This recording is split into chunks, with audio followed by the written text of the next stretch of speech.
An epic journey awaits for us. Jim Hawkins has found a treasure map that leads to incredible riches. But the treasure is hidden on a mysterious island, and getting there won't be easy. Jim, with his partners, Dr. Livesey and Mr. Trelawney, set out on a dangerous sea journey facing fierce pirates, wild storms, and other surprises along the way. They'll need a brave and loyal crew to make it. Will they find the treasure, or will the challenges be too much?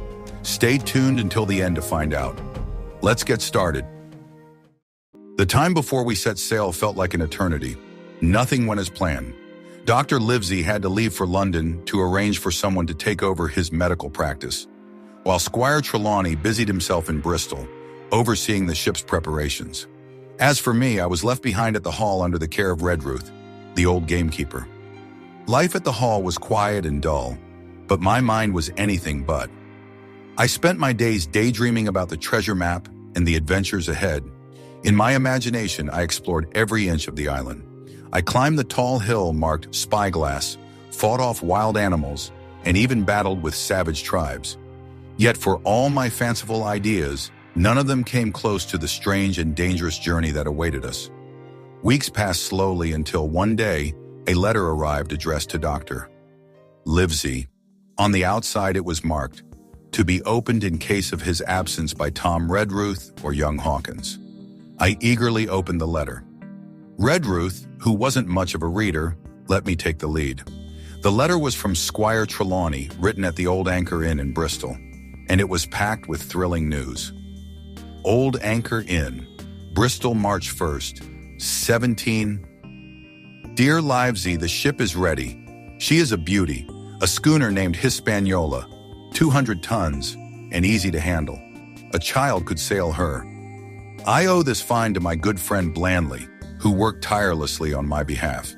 He's even arranged for a second ship to follow us if we don't return by the end of August. The people of Bristol, once they caught wind of our mission, have been eager to help. However, finding a reliable crew was a challenge. I needed 20 good men in case we encountered natives, pirates, or worse, and it seemed impossible to find even half a dozen. Then fate intervened. I met a man named Long John Silver, a former sailor who now runs an inn in Bristol. He's lost a leg, but he's sharp, clever, and knows everyone in the seafaring world. Out of sheer pity, I hired him as our cook. What I didn't realize was that Silver would turn out to be invaluable in finding the rest of the crew. In just a few days, he helped me gather the toughest, most experienced sailors I've ever seen. They aren't much to look at, but they're full of spirit. I feel we could take on a frigate with this lot. Please hurry to Bristol, Livesey. Let young Hawkins visit his mother briefly, and then come straight here with Redruth. We sail soon. Yours, John Trelawney. The letter filled me with excitement. I could hardly wait to leave. But Redruth, ever the grumbler, muttered complaints about the trip and his duties. Still, he couldn't stop me from daydreaming about the adventure ahead. The next morning, Redruth and I set out on foot for the Admiral Benbow. When we arrived, I was relieved to find my mother in good health and spirits. The squire had taken care of everything. The inn had been repaired and redecorated, with fresh paint and new furniture. He had even hired a young apprentice to help my mother while I was away. Seeing the boy for the first time brought a lump to my throat. Until that moment, I had only thought about the excitement of the treasure hunt. Now I realized I was leaving my home and my mother behind. I felt a wave of sadness, and for the first time I cried.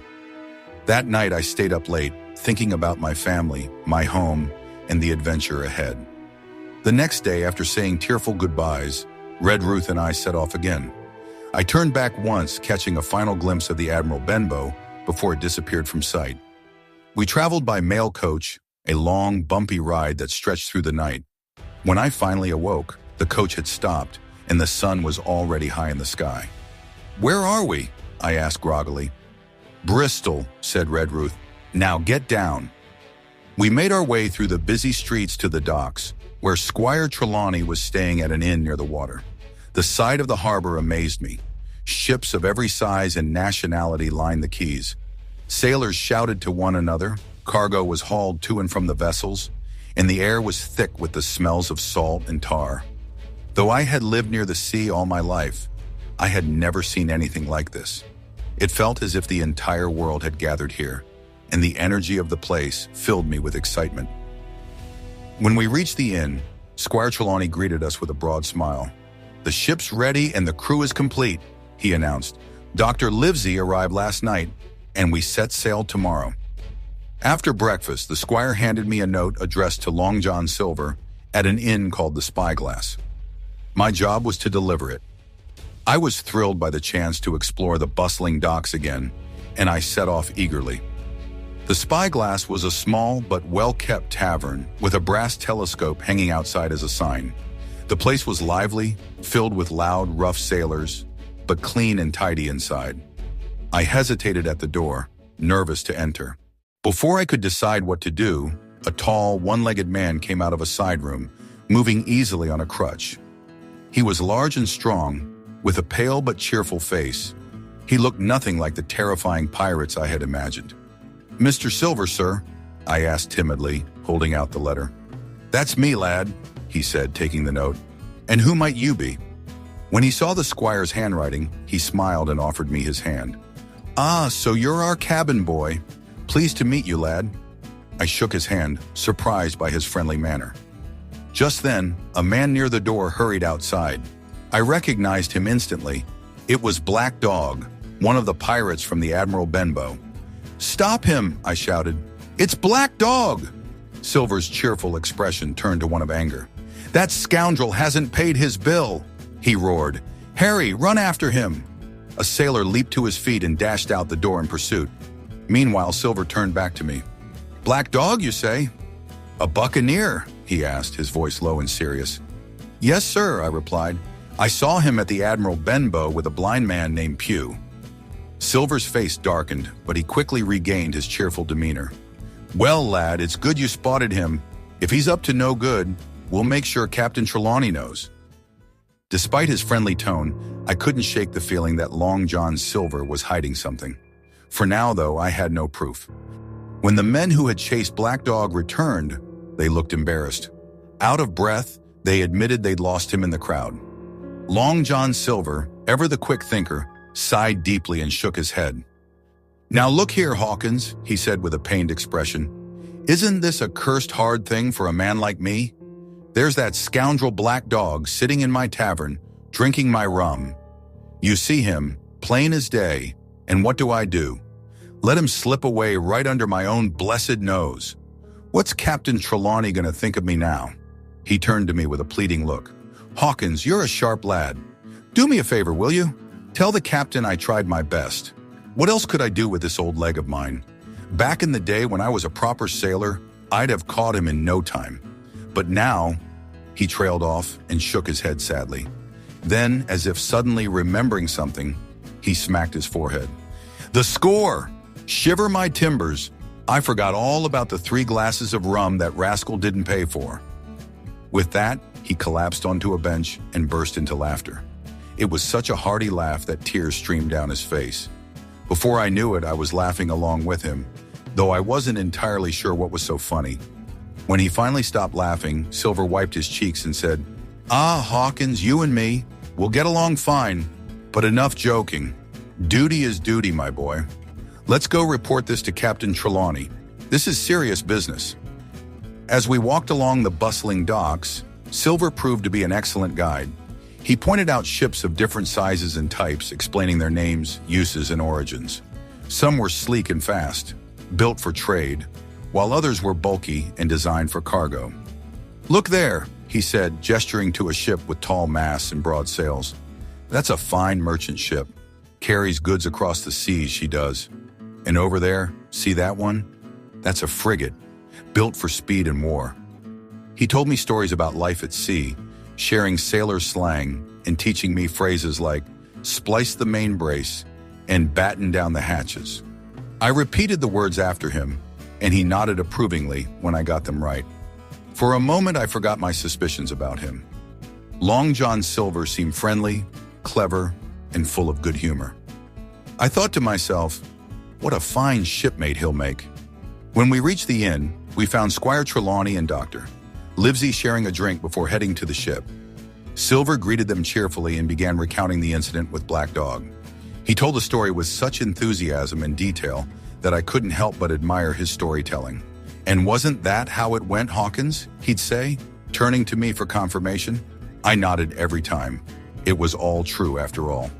The squire and doctor were disappointed that Black Dog had escaped, but agreed there was nothing more to be done. They complimented Silver on his honesty, and he left with a promise to board the Hispaniola by 4 o'clock. After he departed, Dr. Livesey turned to the squire and said, "I don't usually trust your judgments, but I must admit, John Silver seems like a good man." "The man's a treasure himself," declared Trelawney. That afternoon, it was finally time to see the Hispaniola. We climbed into a small boat and rowed out to where the schooner was anchored. Passing under the figureheads of larger ships, we reached her at last. The Hispaniola was beautiful. Her polished wood gleamed in the sunlight, her mast stood tall, and her sails looked ready to catch the wind. My heart swelled with excitement at the sight. We were greeted by Mr. Arrow, the first mate, a weathered sailor with gold earrings and a squint. He was friendly with the squire, but I noticed tension between Mr. Trelawney and the ship's captain, a sharp-eyed man named Smollett. Once we were below deck, the captain spoke up. "Gentlemen," he said, "I'll be blunt. I don't like this voyage, I don't like the crew, and I don't like the first mate. That's short and sweet." The squire looked offended. "Perhaps you don't like the ship either." The captain shook his head. "She's a fine ship, sir, but I don't like treasure hunts. They're dangerous, and this one's worse because it's no longer a secret. The crew knows exactly what we're after, and that's trouble waiting to happen." Dr. Livesey listened carefully. "You think someone's been talking about the treasure?" "It's not a thought, sir. It's a fact," replied the captain. "And I don't like the men you've hired. They're skilled sailors, yes, but I didn't choose them. And Mr. Arrow is too familiar with the crew. He drinks with them, laughs with them. That's no way for a first mate to behave." "What do you suggest?" asked the doctor. "First," said Smollett, "move the powder and weapons to a safer spot near your quarters. Second, keep your people close to the cabin. And finally, stop talking about the treasure. It's already caused too much trouble." The squire bristled but agreed to the changes. As we returned to the deck, the crew was already busy shifting the powder and weapons. Long John Silver arrived with the last of the men, climbing aboard with surprising agility. "What's all this, mates?" he asked, noticing the activity. "We're moving the powder," one sailor replied. Silver nodded. "Orders are orders, eh? Let's get it done." As the preparations continued, I couldn't help but notice the uneasy atmosphere on board. Captain Smollett was strict and serious, barking orders to the crew, while Mr. Arrow seemed overly friendly with the men. At one point, I was examining a brass cannon when the captain shouted at me, "You there, ship's boy, off with you. Get to the cook and find some work." Embarrassed, I hurried away. I could hear him mutter to the doctor, "No favorites on my ship." Though I didn't like the captain's stern attitude, I couldn't deny that he was careful and disciplined. Perhaps he was right to be cautious, but I still wished he were a little friendlier. With the ship ready and the crew aboard, we were finally prepared to set sail. As the anchor was raised and the sails unfurled, a cheer went up from the men. The Hispaniola glided out of the harbor, her bow cutting through the water like a knife. I stood at the railing, watching the shore fade into the distance. My heart was filled with excitement and a little fear. The adventure I had dreamed of for so long was finally beginning, but deep down I sensed that the journey would not be as smooth as I had hoped. Little did I know, the real danger wasn't the sea, it was the men I was sailing with. As the Hispaniola sails deeper into uncharted waters, the crew's true intentions are beginning to surface. But with every revelation, the stakes get higher. Trust is slipping away, and soon one wrong move could cost them everything. But just when it seems like the worst is behind them, a shocking twist changes everything. Who will survive the next storm, and who will betray them all? You won't believe what happens next. Be sure to like this video and subscribe to this channel. Also hit the notification bell and join us for the next chapter, where the most dangerous game of all begins.